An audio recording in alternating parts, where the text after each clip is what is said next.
Bonjour, aujourd'hui nous allons voir comment créer un script. Alors, dans l'ancienne version de Photoshop, ça s'appelait script. Aujourd'hui, ça s'appelle action. Voilà, donc voici la palette. Donc, que l'on trouve évidemment en fenêtre. Et ici, vous avez action. Alors, vous avez deux positions pour les actions ou script, comme vous voulez, selon la version de Photoshop dont vous disposez. Vous avez un menu ici. Et les deux états possibles pour la palette, ce sont l'état mode bouton, comme ceci, là, ce que l'on voit actuellement avec des codes couleurs, ou le mode script, proprement dit, où on voit le détail des opérations sous un script. Donc, l'arborescence est faite d'ensemble. Alors ici, il y a un ensemble qui s'appelle Action JMR, Action Photoshop et ainsi de suite. Si je clique sous Action JMR, je trouve plusieurs scripts qui ont déjà été enregistrés. Voilà. Alors, aujourd'hui, ce qu'on va enregistrer comme script, c'est un script sur la séparation de fréquences, puisque c'est une opération assez fastidieuse. Autant le mettre en script, on ne se rappelle pas toujours comment ça fonctionne. Donc le mieux, c'est de le régler en script. Et pour ça, on va donc créer un nouveau script. Ici en bas, vous avez le menu enregistrer, enfin avec l'arrêt. Le carré, c'est arrêter l'enregistrement. Commencer l'enregistrement, c'est le rond. Le triangle, c'est la lecture du script. Créer un ensemble de scripts. Créer un nouveau script. Et enfin, la corbeille. Alors, on va cliquer sur Nouveau script. Une fenêtre apparaît. Je vais l'appeler séparation de fréquence. Je vais l'appeler séparation de fréquence de frec, parce qu'à mon avis, je dois en avoir un déjà. Donc, je ne vais pas recopier dessus. Voilà. L'ensemble, je peux choisir le dossier dans lequel je veux le mettre. Donc, Action Photoshop, Action JMR. Je vais mettre ça dans Action Photoshop. Voilà. Je peux associer une touche de fonction, si je le souhaite. Et puis, je vais lui affecter un code couleur jaune. Voilà, pour le distinguer de l'autre qui doit être en rouge. Je fais enregistrer maintenant.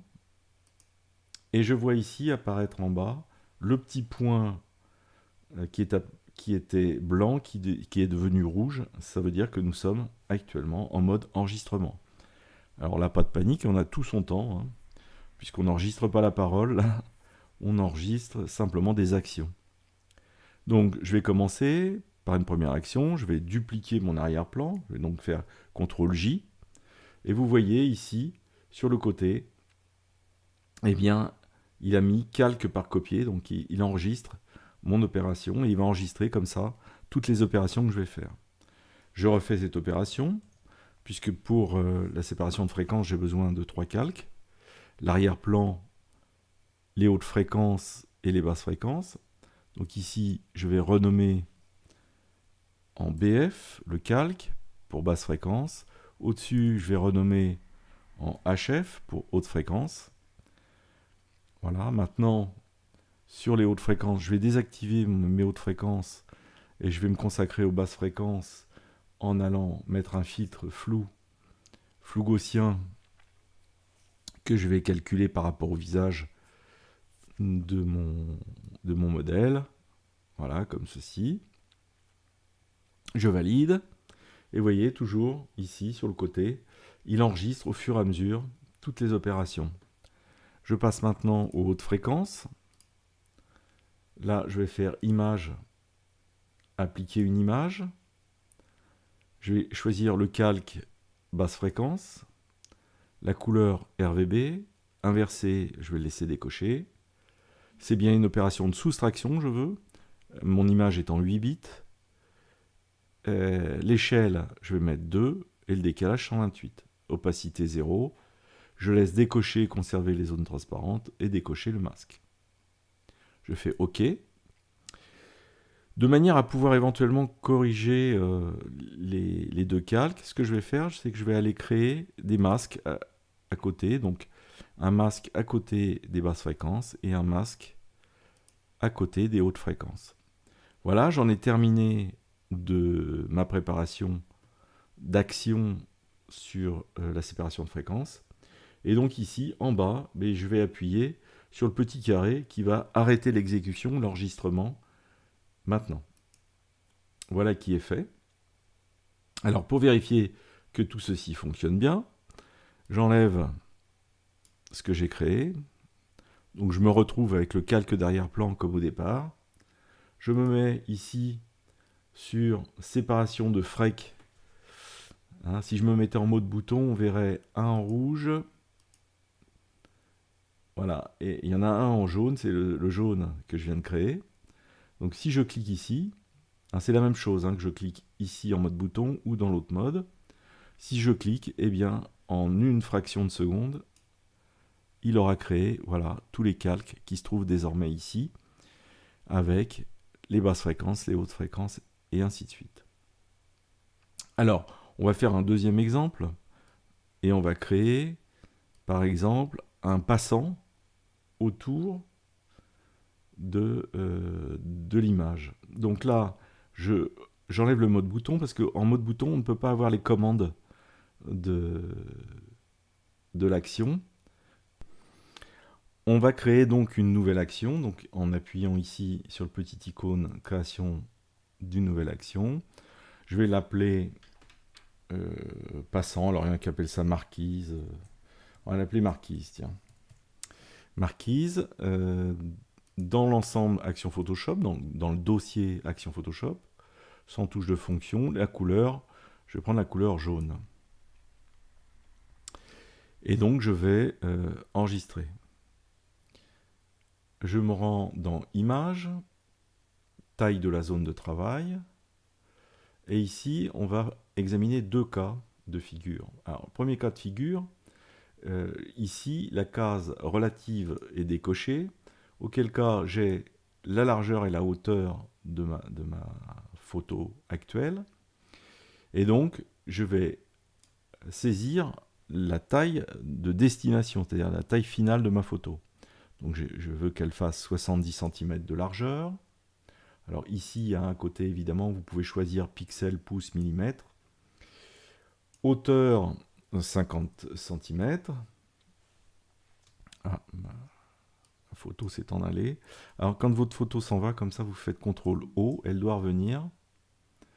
Là, elle ne veut pas. Je vais faire CTRL 0. Voilà.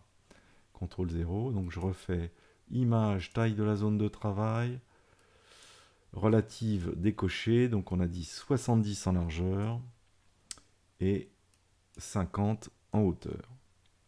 Voilà, et donc le passant, ici vous pouvez déterminer la couleur, blanc, noir, gris, ou si vous faites autre, eh bien vous avez la roue de couleur qui apparaît. Voilà, l'espace colorimétrique, donc j'annule, moi je veux rester en blanc.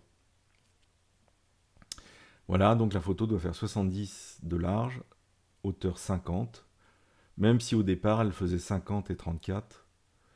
Voilà. Et donc je vais faire OK. Et maintenant je retrouve ma photo encadrée et je vais aller vérifier la taille de la photo. Mais avant de ça, j'ai terminé mon action, donc je vais arrêter l'enregistrement ici. Je fais donc arrêter l'enregistrement. On va aller voir ensuite la deuxième possibilité. Donc pour le moment, on vérifie bien que l'image, en faisant image, taille de l'image, fait bien 70 par 50, c'est ce que je lui avais demandé, donc c'est parfait. Maintenant, je vais faire CTRL Z pour enlever le passant que je viens de mettre, pour en créer un nouveau.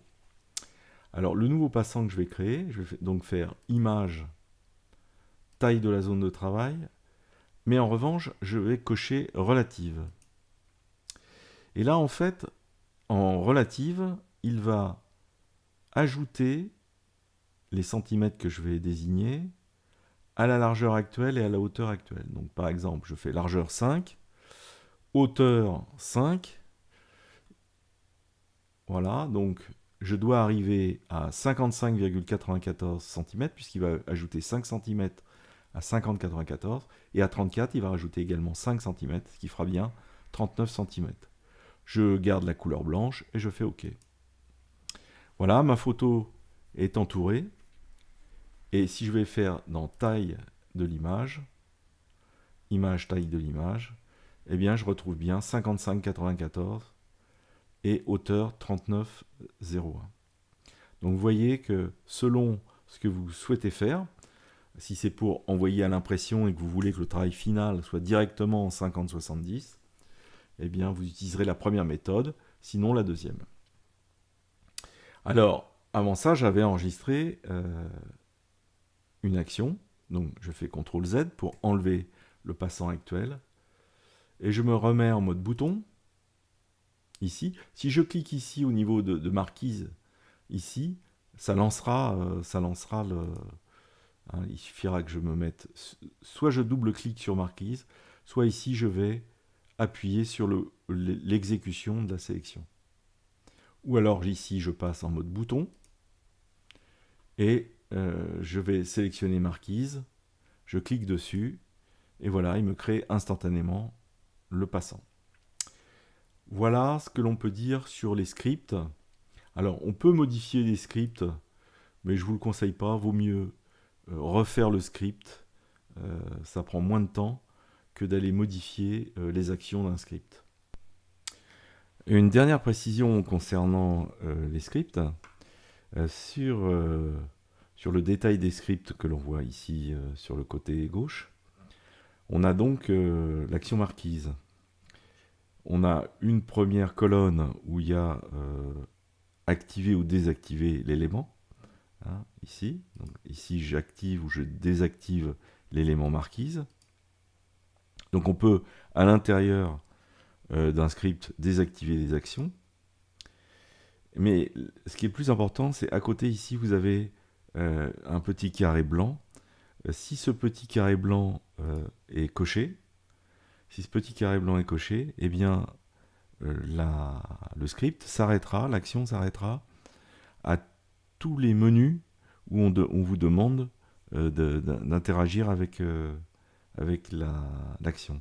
Voilà, donc si je clique ici sur marquise, il me met d'ailleurs un petit message, hein, active ou désactive l'état de toutes les boîtes de dialogue dans cette action. Cette opération n'est pas irréversible, hein, puisque on peut cliquer à l'inverse, donc je valide. Donc ici on voit bien le petit carré qui s'est créé en face de la taille de la zone de travail. Hein. Donc je peux développer ici tous les réglages qui existent, mais je peux aller les modifier quand je vais lancer l'action. Donc si je clique sur marquise, alors je vais me mettre sur marquise, et puis ici je vais appuyer sur le bouton de lecture de l'action, et automatiquement, vous voyez, il s'arrête sur le menu de la taille de la zone de travail, et je peux modifier, comme je le souhaite, l'action.